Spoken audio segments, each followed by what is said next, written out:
Okay, this is Wednesday, January the 21st, 2006. We are in Albany, and we're speaking with Dan Walsh, who's the president of the Business Council of New York State, and also the former Assembly Majority Leader in New York State.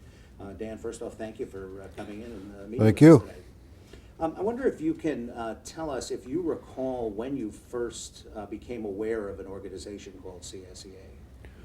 Well, Danny Donahue probably won't believe this, but in the mid-1960s, I was teaching school at a place called Franklinville Central in Cattaraugus County.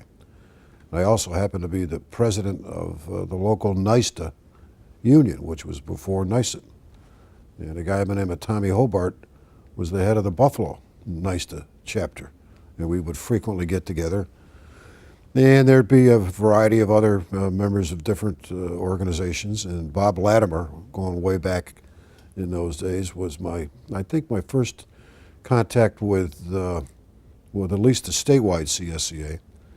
So I've had some relationships with CSEA and public employee unions going, well, back in, I'd say 4 careers ago. So it's been a good relationship, a high regard. What do you remember about those initial contacts? What kind of an organization was it? Were they really developing labor relations activity, or was it more social?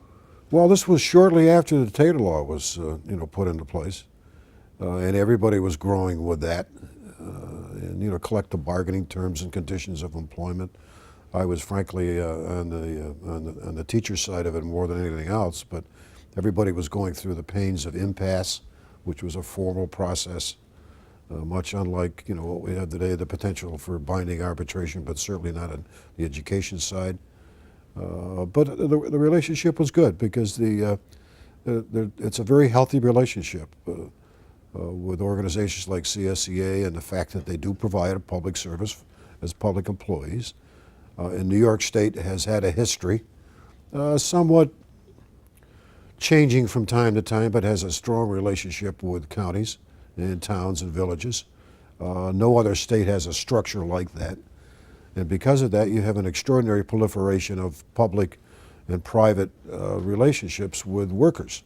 And you see more of that in New York than you do in any other state, just by the nature of what our structure is all like. We have, as Hugh Carey used to say, we have about 10,000 different taxing entities in New York State. But when you look at all the towns, the villages, and the counties, you've got different subsets of bargaining groups, and then you have a statewide organization. So it's kind of hard not to be familiar with CSEA. And I've known, I think, 4 or 5 CSEA presidents. I've known a lot of the staff over the years. Good working relationship, very healthy, camaraderie. None of the,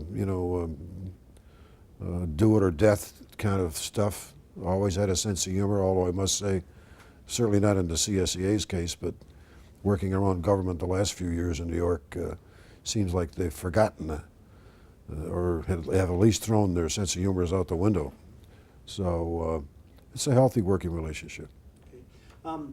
Tell us about when you were first elected to the Assembly and the relationship with CSEA at that time. It was good. I ran in November of 1972, which was, actually I ran for the county legislature in Cattaraugus County in 1969. That's the first time I really had any working relationship politically with the CSEA, because they were endorsing candidates at that time. And I won a race for the county legislature, won again in 1971. I won by 3 votes. And it's interesting enough, you talk about events that woulda, coulda. If it hadn't happened, where would you be? Or if it did happen, where would you go? When they shut the machines after the election in 1971, I was 3 votes down. I had the Democrat-Liberal line, and my opponent had the Republican-Conservative line, and there were 6 absentee ballots. And when we opened them up, I had all 6. And I won by 3 votes. And this was 1971. And a year later, I ran for the Assembly. Got talked into that by the same people that talked me into running for the county legislature, and it was a real daunting task. The Registration was about 3-1 Republican, and I was running against an incumbent who had been in the Republican majority for 5 terms. So the coalitions that were put together in that neck of the woods included the CSEA. I had a good working relationship with them when I ran for the county legislature. And there were difficult choices in those days on endorsements because there were a lot of pressures to continue what they've done in the past. Rockefeller was still governor. The Senate was led by Warren Anderson. What's his name from Suffolk County was the leader Perry Duryea was a leader. And so they didn't like anybody to rock any boats. But this was right after the 1970 reapportionment where they really felt like they had everything all locked up. So in this particular legislative seat, they moved it into Erie County into 2 towns, feeling that they could absorb any effect from Erie County and still save the seat. Well, as it turned out, there were truly fairly significant Democratic towns in Erie County, Evans and Brant. And when that reapportionment occurred, I ran in the first election after the reapportionment in '72. And it was also Nixon-McGovern, which wasn't necessarily a strong thing for a Democrat running. But it was a combination of factors. I put a backpack on, I walked, I got a name, Walking Dan, a lot of attention to it, and I won by 2,400 votes. And have never lost an election since then. Came into the minority for 2 years. Got to know a lot of the members of the CSEA back in 1973 and '74. '75 was the big year. Kerry came in. It was all Watergate.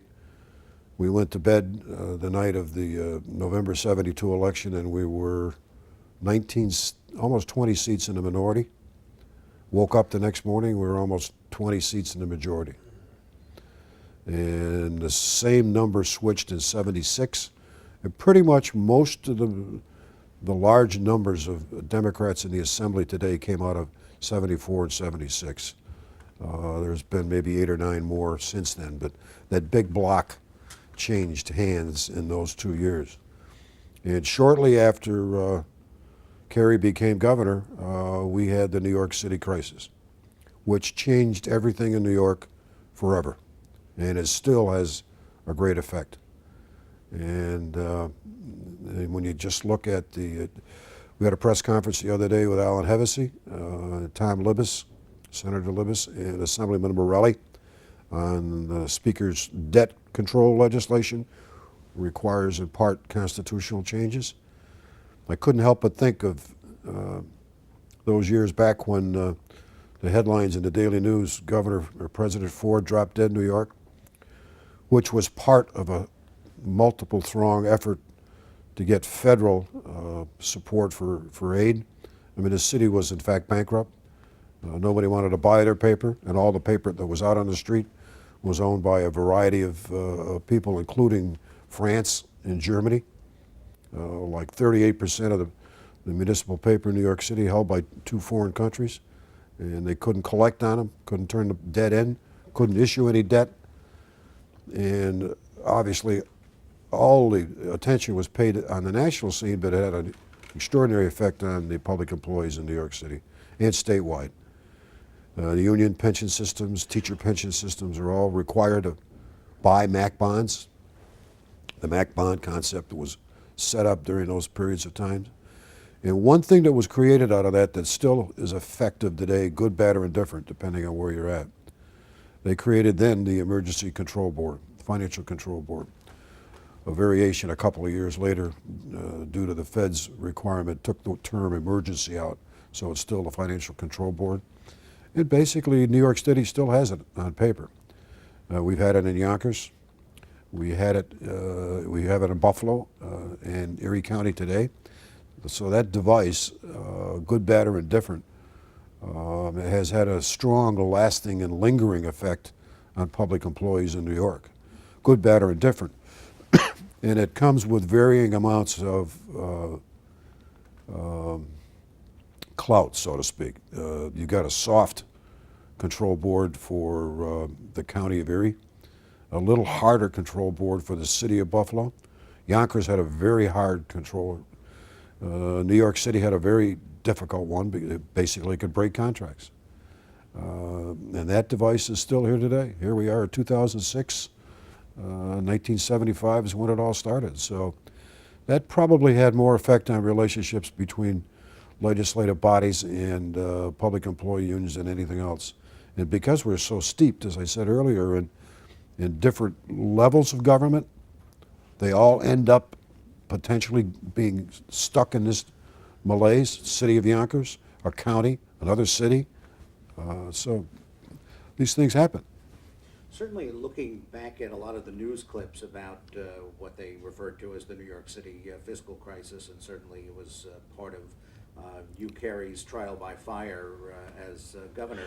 He did a lot of things, not only in trying to bail out New York City, but to try to do some streamlining Right. of the state government and do some cutbacks. And there were some protracted fights with CSEA over state contracts because of the fiscal crisis. What do you remember about CSEA's role at that time? It was very proactive. I think that the teachers probably were more reluctant to be participants because they control their own pension system. The CSEA obviously is part of the state employees pension system, so the arena was bigger. But the teachers had to be brought kicking and screaming to the table on participation in purchasing of MAC bonds. And without the MAC bond purchase, you're never going to be able to get access to the open markets, the public markets.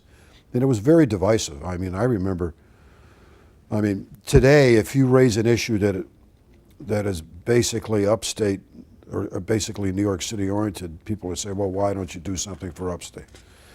That has always been historically an issue in New York, but what the problem with the collapse of New York City and the President Ford drop dead thing had just exacerbated and opened up the wounds of resentment and I think jealousy that exists in certain political quarters about New York State, number one, in some cases upstate versus New York also. When they did the bailout in Washington to set up the devices to guarantee some financial help, the bills only passed Congress and the House by 9 votes. I mean, it was very divisive. It was very divisive in New York doing whatever we did. CSEA was very, very strong in helping get that political climate leveled out. We would never have been able to do all the legislation surrounding New York City if it hadn't been for CSEA, because they were the only union that really had strong participation in every community, and they were also bright enough to know the results if nothing happened, which was chaos, contracts split, severe cutbacks, layoffs. I mean, that doesn't help the union organizations, but they recognized that. First of all, there was a mastermind who was preaching the Bible, and it was Hugh Carey. He just had a remarkable way of cutting through everything, bringing people in, and saying, here are the options. None of them are good, but doing nothing is worse. And we came back in a special session in September of 1975 to do all this. Boy, I tell you, you could cut through it around here. I mean, it was really tense times. And it was upstate, downstate. I mean, I was not the majority leader then. I was in the majority, but Stanley Fink was I think Al Blumenthal was the majority leader. Steingart was the speaker. Perry Duryea was very cooperative, obviously, but he was in the minority.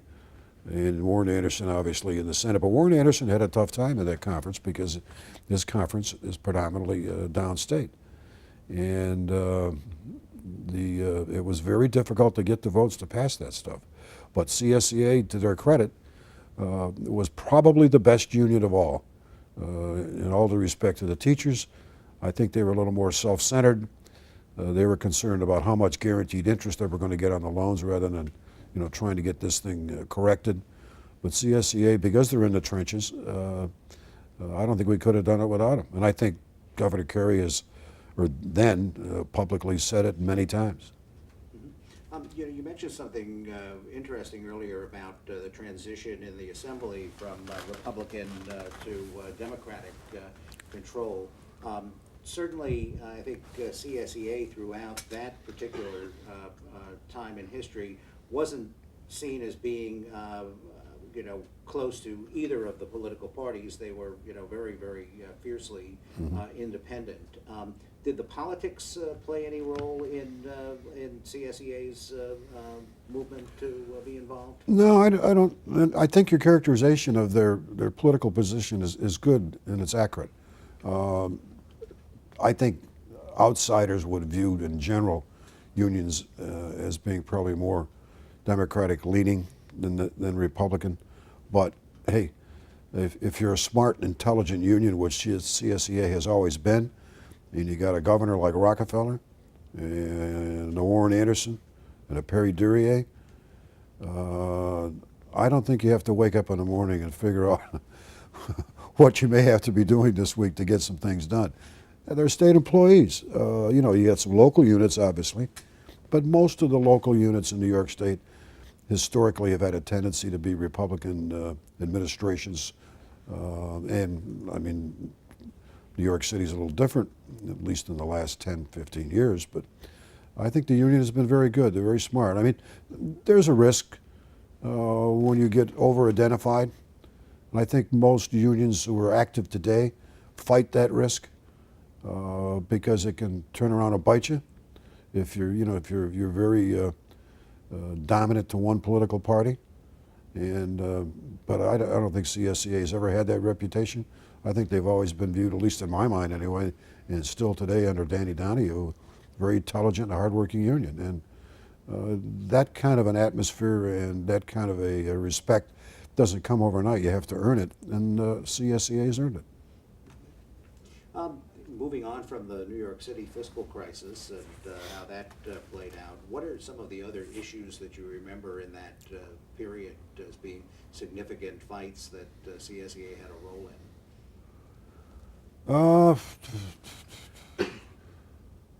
Well, it's interesting. I think there's a lot of them, but I think it was probably, I don't know what it was. We went through pension reform, the Kinzel Commission. That turned out to be very divisive. There aren't too many war horses left around this town to remember going from tier 1, 2, 3 to 4. The only time people look at 1, 2, 3, and 4 when they're about ready to retire, they want to figure out where they are. There are some rumors around the town now that there's going to be some sort of an enhancement. But when I think when it was after tier 2 and 3, they started the early retirement concept, which also was interesting because everybody wanted to figure out how they could get an incentive to leave quicker than normal. And I think over the years you've had a variety of things that affected relationships with the political process, the lobbying commission, all the lobbying activity, the filing, the procurement stuff today. The relationships have become more tense, I think. And I don't mean that in a real negative sense, but the watchdog disclosure thing has become more intense over the years. So the old handshake, have a sense of humor, do what's good because it's the right thing to do, we're sort of falling away from it. I think anybody in CSEA leadership today would tell you that one of the big problems is that money has sort of become a major player at the table for public policy, and it shouldn't. It's just the general campaign fundraising and all of that goes with it, which doesn't necessarily get you good public policy all the time. In fact, it may be more adversarial than it is. And it appears, I think, too, and you certainly can't fault, it's not CSEA at all, but because they've always had a proactive agenda. There are a lot of people in town who don't like to have anything happen. Unlike years ago when you tried to find a compromise on things. And now, if you say apples, they say oranges, not what kind of apples. So the public policy model has changed. I think CSEA has survived that very well. And you do that by being basically, as best you can, in the middle of the road. You may have to lean left a little bit, lean right from time to time. But you've got an issue, you got a mission, and if you stay with that, You don't get labeled, and you don't get caught up in this game, which I basically call today Price is Right. And that's good for the long term. That pragmatism? It is, and I don't think I'm old-fashioned when I say this, but I think time will come back soon when the public policy is really going to be done because it's some leader, like a governor, who thinks it's the right thing to do, and he's got to convince others to do it. That's basically what the Constitution has framed in every state and at Congress, the obligation of elected officials. And then let the voters determine whether that public policy was the right thing to do. But style and methodology has changed. And style changes by individuals who change. And the speculation as we sit here in June of 2006 is that we're going to have a new governor, and he will probably be the Attorney General currently who is sitting. And there is a style change there, dramatic, what appears to be a dramatic style change. The question is whether the public policy is dramatic in its change. And a lot of people are saying that New York is slowly creeping, and if you read between the lines and listen to the controller, Alan Hevesy, directly to what he's saying, he said we're slipping into a 1975 pattern. And when you look at any sort of a report going 7, 8 years prior to 1975 and the patterns of debt and how they used it in New York and how you borrowed to pay operating, you refinanced by fiddling around with anticipation notes, you wrote checks late, all the gimmicks that supposedly couldn't be allowed by good accounting practices. New York State is slowly getting to that base where you end up you can't afford to pay your basic costs, and then you get into the union conflicts, retirement, pressures to change tiers in retirement, county governments, towns and villages who are running double-digit pension requirements. They claim all because of the COLA. I'm not too sure that was the only reason. But in the great years when these systems were running with 10, 12, 14% interest incomes, they were paying zero. That's not particularly good public policy. You got to find a way to level that off. CSEA has always been at the forefront of that kind of stuff, and to their credit, they played it very intelligent, and I don't see any big changes. I mean, eventually cooler heads will prevail. There is turmoil to a certain extent in the AFL-CIO. The leadership is not under fire, but there's, many people are taking a look at it as to whether the model fits anymore. Most of that is at the national level. You don't see a lot of that in New York. But you've also seen an extraordinary transition to the healthcare unions in New York.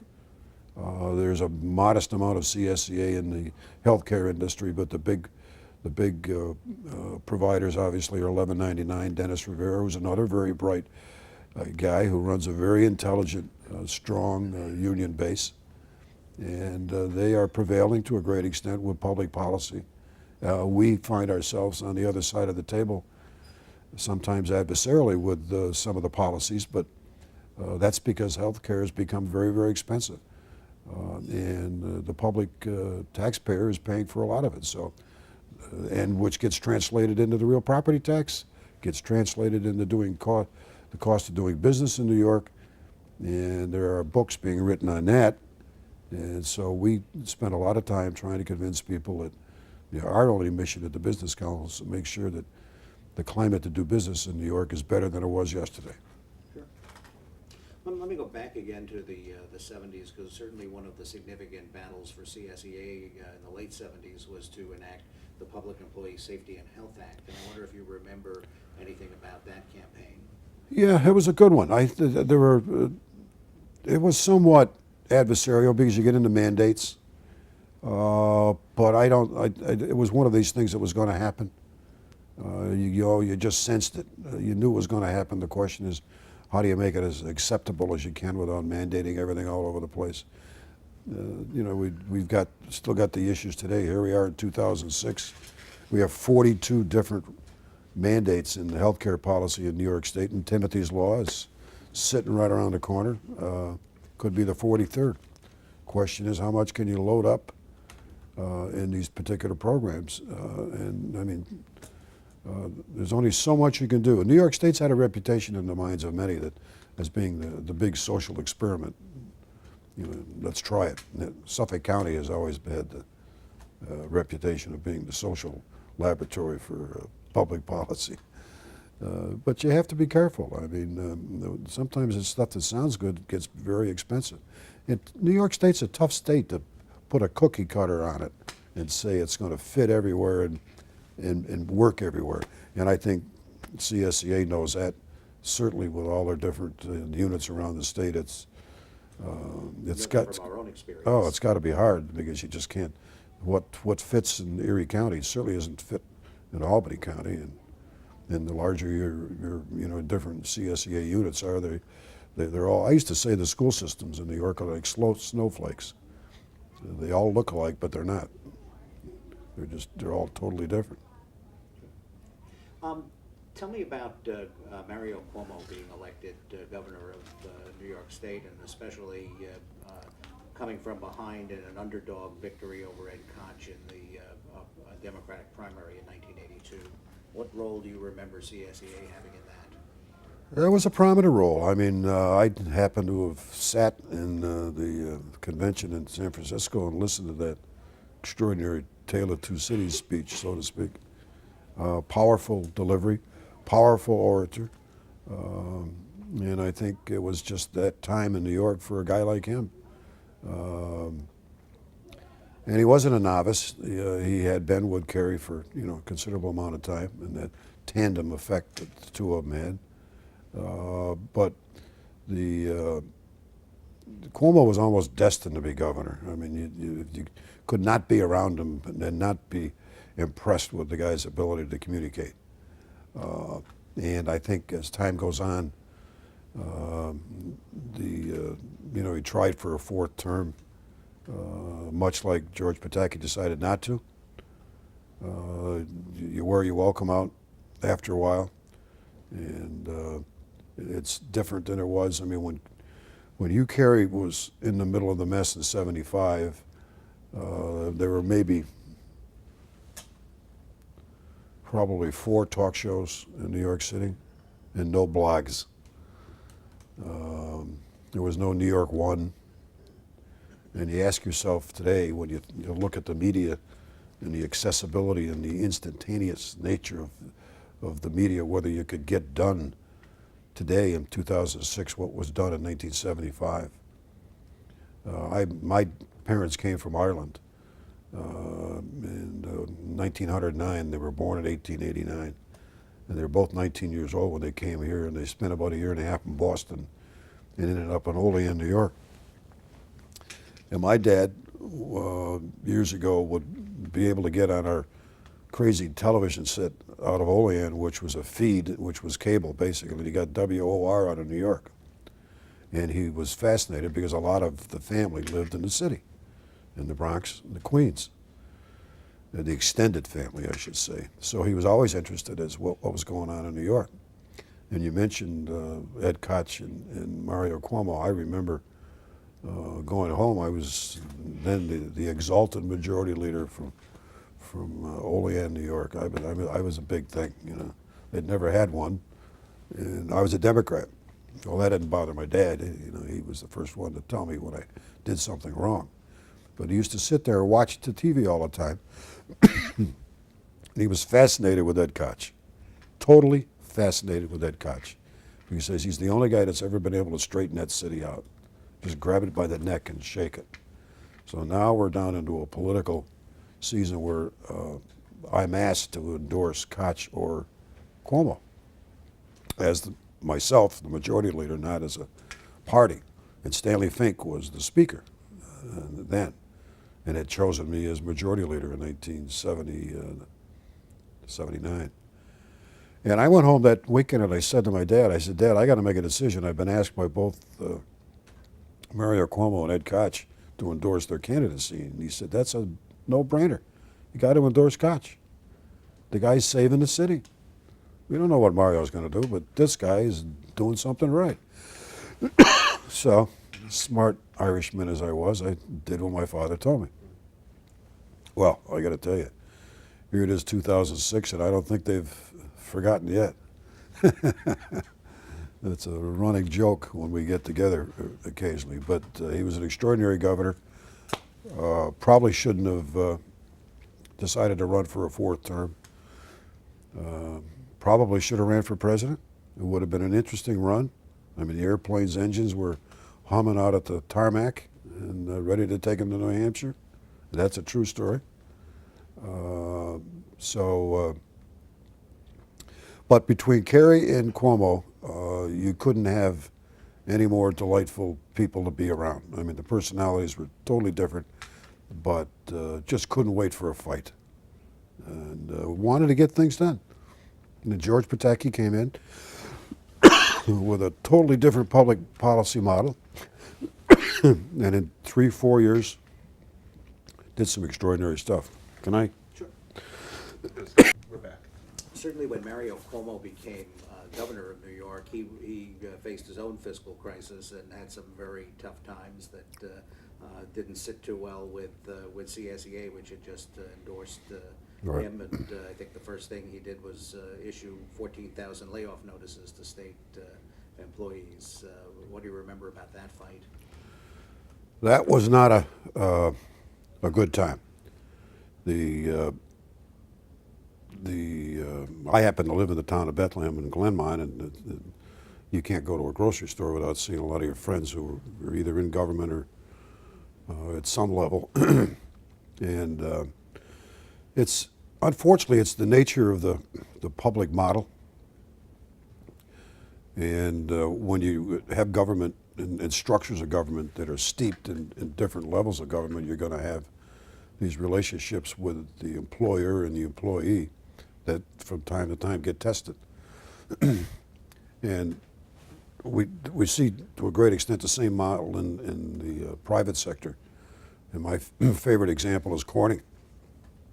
A few years ago, Corning stock was 326 in the height of the fiber optic boom and all the rest. And then they split, and then they went down to $1.28. And 30 days at that price, you get delisted from the New York Stock Exchange. And there was some serious. Jamie Houghton was the chairman of the board. The board brought him back as president and CEO.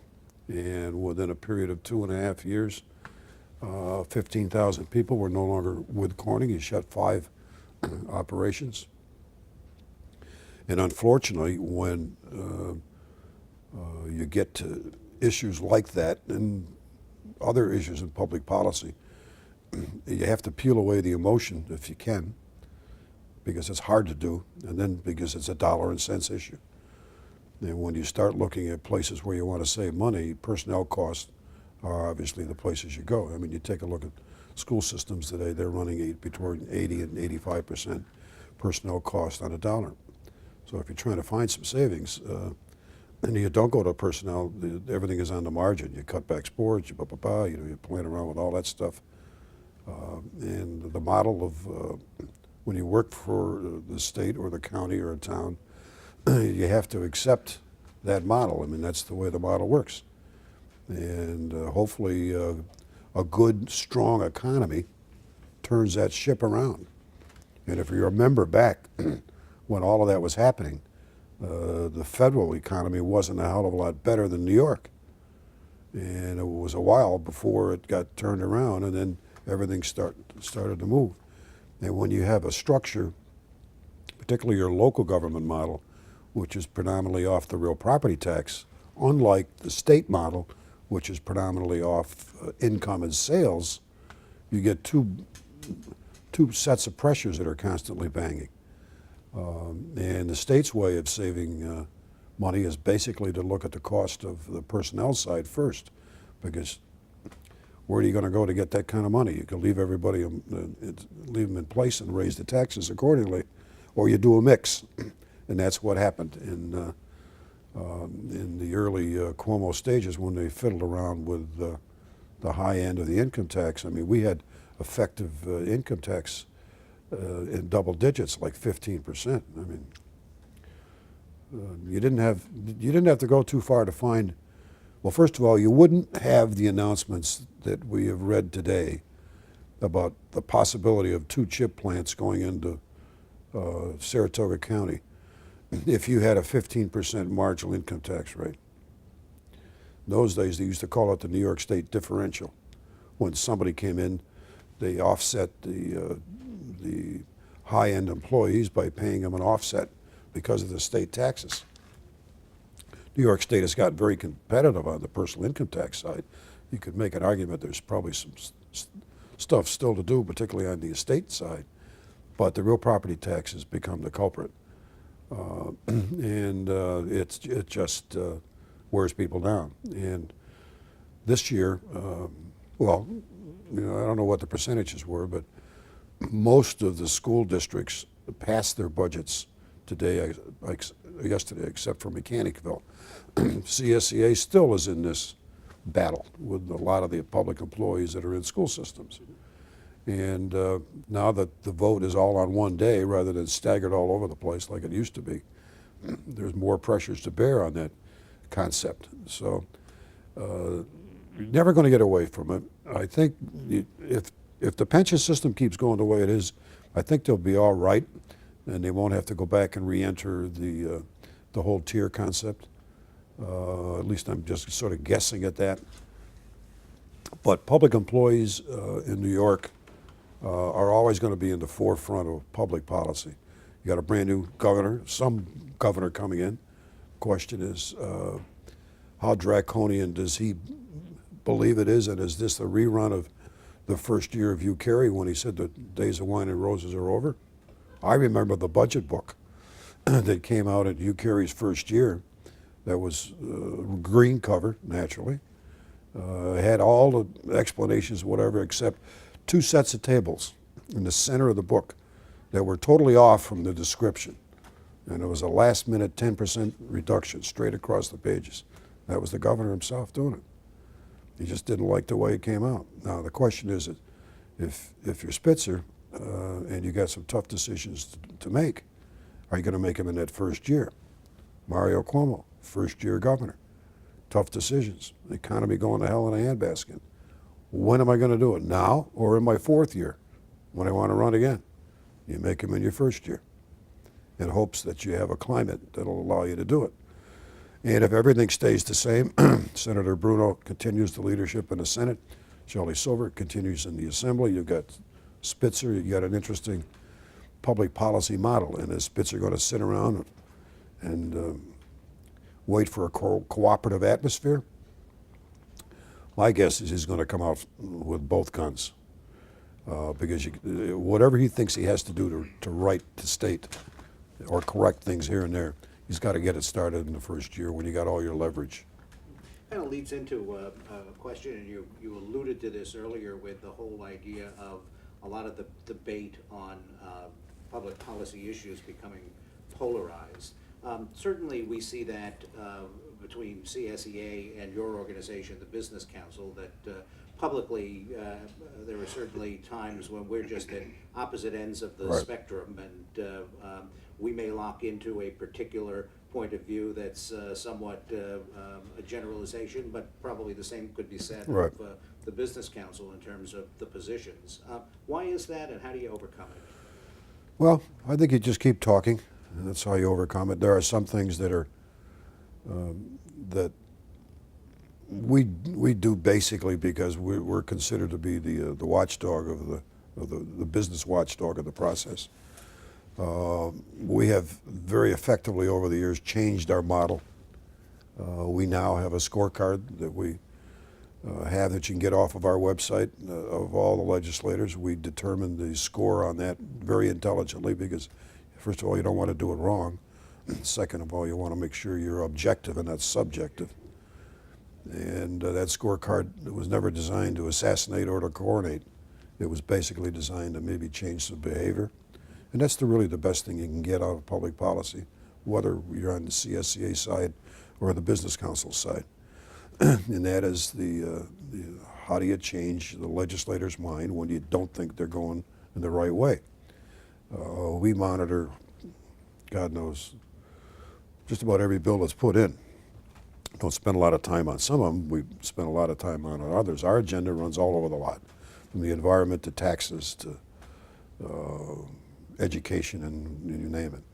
And because of that, and because we have a very effective public policy institute, and we use our website very effectively in a blog sort of a way, we have energized the outside view of what we do dramatically. We have staff who repeatedly do op-ed pieces for 2 or 3 newspapers in New York. One in particular, the Post, New York Post, which gets the Public Policy Institute / Business Council into frequent agendas. And it comes off maybe as being strident sometimes, but sometimes the situation dictates that. And I mentioned also the style sometimes. I mean, one of Hugh Carey's fascinating styles was that he used the mansion as an entertainment center. There were 2 or 3 events a year that involved legislators and their wives. To a great extent, Mario Cuomo discontinued that, but not completely. This governor doesn't do that. No, what am I saying? Well, what I'm saying is that if you got people that you want to get something done with, you ought to bring them in and talk to them and sit them down at the table. It was very common during Hugh Carey's days to walk into a room and find not Ted Wenzel, but I'm trying to think of the Bill McGowan sitting there, or Tom Hobart. And you go right down the line with all the unions. There was no Dennis Rivera then, not to the extent that you have now. He would sit there and say, listen, we got to straighten this thing out. Everybody's had your say, have been banging on it publicly for a month. I got to find some common ground here. But you don't see that anymore. You really don't. This so-called 3 men in the room, you could have a small room with that discussion. That wasn't the model that was used years ago. Now, does that mean the model that's used now is wrong, is right, and the old model is wrong? No. I happen to think that first of all, I don't think the CSEA and the Business Council have an adversarial relationship. We have a healthy disagreement on things, any more than we do with the teachers or the School Boards Association. But I think a lot of that is just prompted by the whole pressures of the real property tax and the public. And then all of a sudden now here, a year ago, 2004, the Brennan Center, some guy uses the word dysfunctional, and all of a sudden it sticks. I mean, to me that was a fascinating period because all the editorial boards picked up on dysfunctional, all the talk show hosts, and there are lots of them. The blogs, I mean, we have a totally different media world. I mean, you guys answer to media inquiries and media responses or media statements in a manner that you've never even dreamed of 10 years ago. You're constantly doing that, and because there is appearance that Albany's dysfunctional, people have a tendency to be aggressively going at positions of both the business councils and also the CSEA. So you're always on the defensive. So you get the opinion that nobody is your friend anymore. And where do you find friends to get things done? And that goes back to my apples and oranges thing. I mean, if I wanted a bucket of apples legislatively 10 years ago, they'd ask you what kind, McIntosh or another. Now, you want to change Timothy's law, you got to tie it in with rent control. Now, you tell me what the two of them have in common. You bring 2 constituencies together that have no common bond, and one is tied to the other. Makes no sense. Really. With public pronouncements that play with your constituency, is the private relationship different? I mean, are there private discussions and the debate go on, or certainly a different discourse in private versus what the public posturing might be? I don't know. I know our challenge, if one looks at our membership and our board of directors, there are some inherent challenges in there when you have CEOs of major energy companies and then CEOs of major companies who are energy users, and try and find a middle ground to get that done. in a state that looks upon energy as, you know, they're going to put a windmill or a transmission line in my backyard. You know, I mean, it's a horrible state to try and get anything done in as far as changing energy policy. And they better get their act together soon, or we're going to be nothing but official importers of energy. And you're going to have to talk to some guy in Canada or some guy in England as to whether you're going to get juice. That's got to change. But our audience, we think basically, well, we have a lot of audiences, but we spend a lot of time talking to editorial boards. We spend a lot of time talking to anybody who can say anything about public policy. We spend a lot of time sending stuff to the legislature. Years ago, you used to call a legislator's office and maybe you got somebody that you could talk to. Now, the technology is such that, you know, you can overwhelm a fax number to the point where you melt the damn thing down. I mean, it's gotten so sophisticated. When we did Prop 1 back here in November of 2005, I think CSEA was supporting that. It was an interesting mix of people. We ended up doing these robocalls on the telephone with the voiceover of Giuliani, Spitzer, Hugh Carey, and I think Ed Koch or Bataki. Remarkable constituency of public policy. I mean, and people were fascinated with the fact that Giuliani would call and they'll listen to it. You know, why? And, you know, and all of a sudden this Prop 1 thing took a life out of itself. There wasn't an editorial board in the state that supported it. And it appeared to be, on the surface, to be a huge clash of people that were supporting it and those that didn't want it. And it appeared to be a legislative takeover of public policy and constitutional domain, when in fact it might have been. But you had the incumbent and the potential next governor and everybody saying it was a power grab. A lot of the people said it was just basically the unions trying to get their friends in the legislature to a point where they had more power and could get more things done. But it didn't happen. But at the same time, transportation bond issue passed right next to it. And we have supported every transportation bond issue that I can think of, and I've been at the Business Council 19 years, have gone on the road with guys, God rest his soul, like Bill Hennessy and others to pass the bond issues, which have been, when you look at the unions attached to bond issues, particularly transportation bond issues, or what I got done, you got a good mix of, obviously, the private guys, the contractors or whatever, unions, and CSEA to a certain extent. But so our working relationship has been very productive. We try not to make it adversarial. It comes off that way, but it's not designed to be that way. It's just how people perceive it. How do you see CSEA as being different or alike to other unions that you've encountered? I think their historical structure makes them stronger because they've been here so long. And I think it's a credit to the leadership of CSEA over the years that they have stayed stable and are preserved to be an intelligent union. And, you know, obviously you're doing what you have to do. You got terms and conditions of employment. You got to fight for that for the people that are in your rank and file, and that's what your job is. And I think you do it well. And the difficult part of it, I think, is to deal with public policy wonks who want to change a lot of things that affect terms and conditions of employment, and how you basically have survived all the changes. I mean, you got a bunch of high-end governors when you're talking about high-maintenance governors, as I would call them, between Kerry, Cuomo, and Pataki.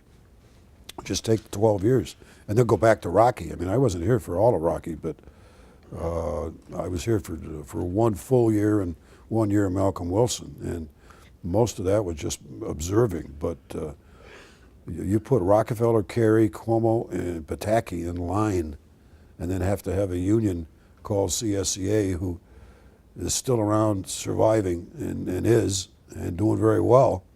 You've got to find a way to get it done in changing environments. And can't imagine the environment's changing any more dramatically than those four people. I've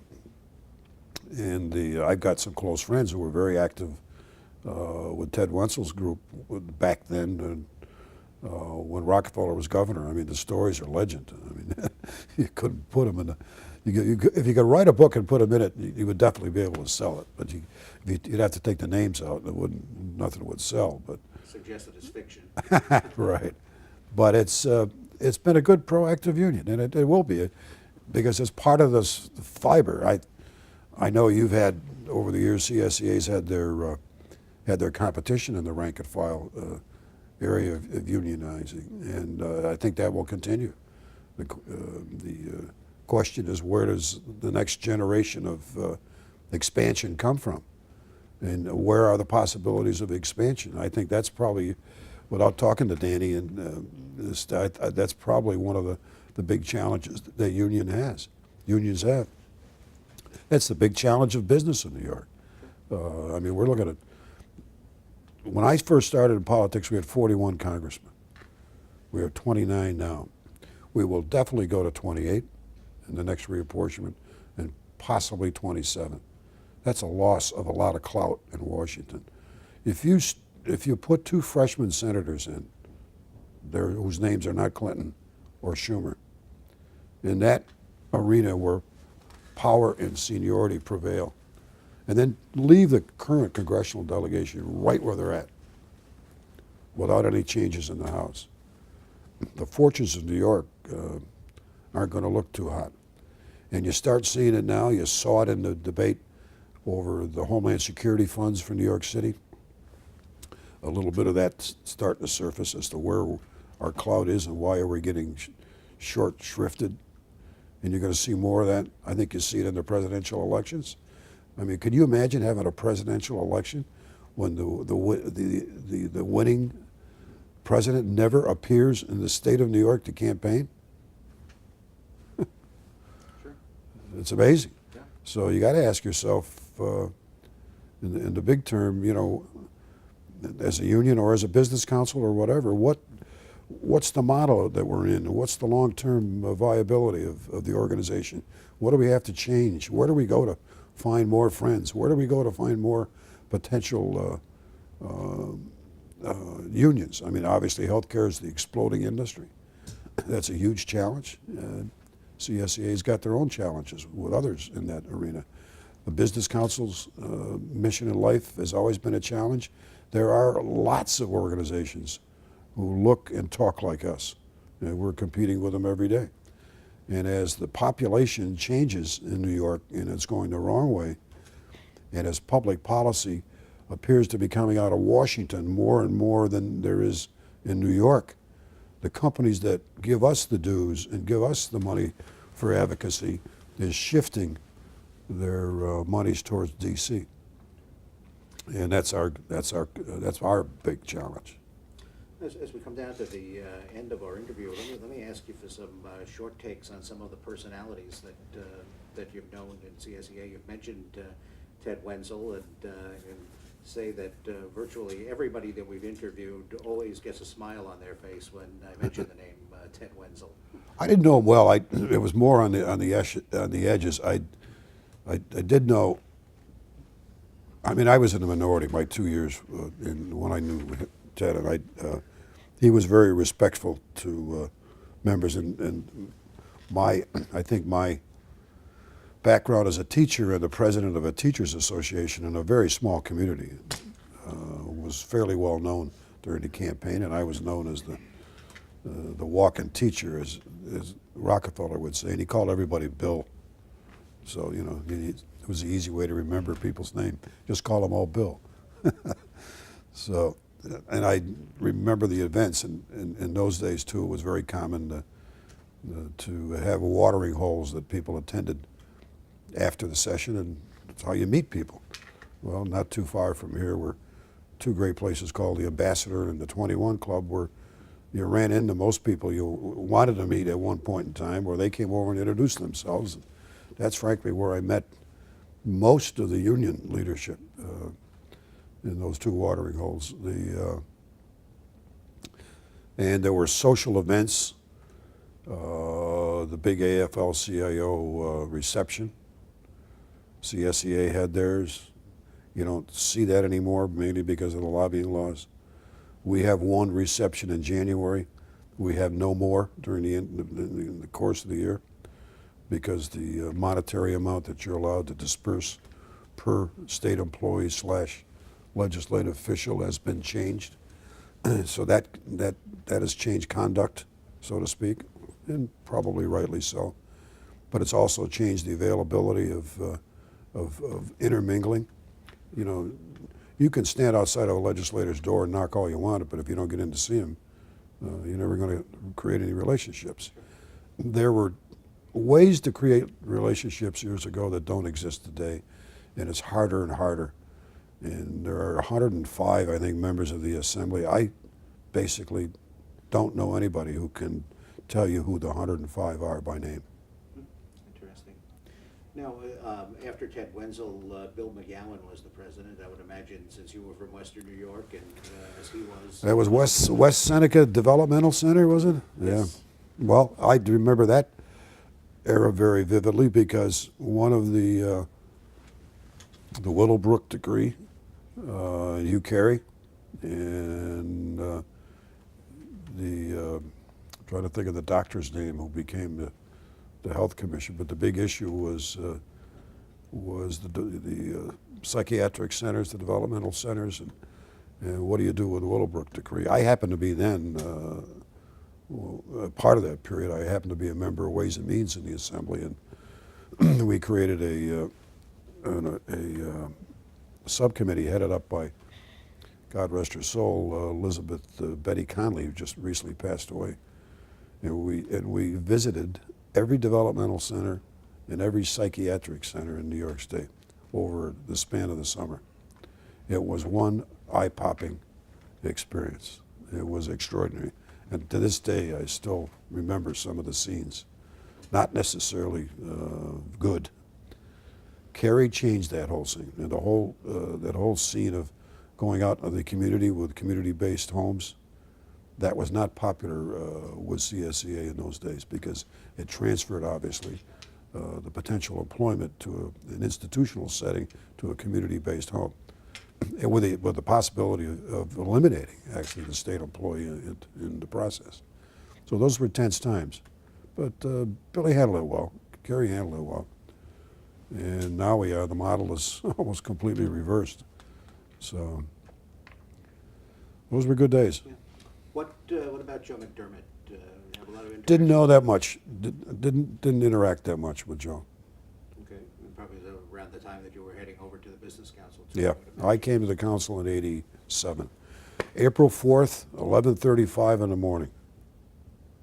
I remember it vividly. Okay. Tell me about Danny Donahue. Danny, I've gotten to know real well. Got a great staff. Some of the staff that is with Danny that runs the governmental affairs that I knew back when I was in the legislature. Danny and I co-chair a golf event for the Irish Museum, and I've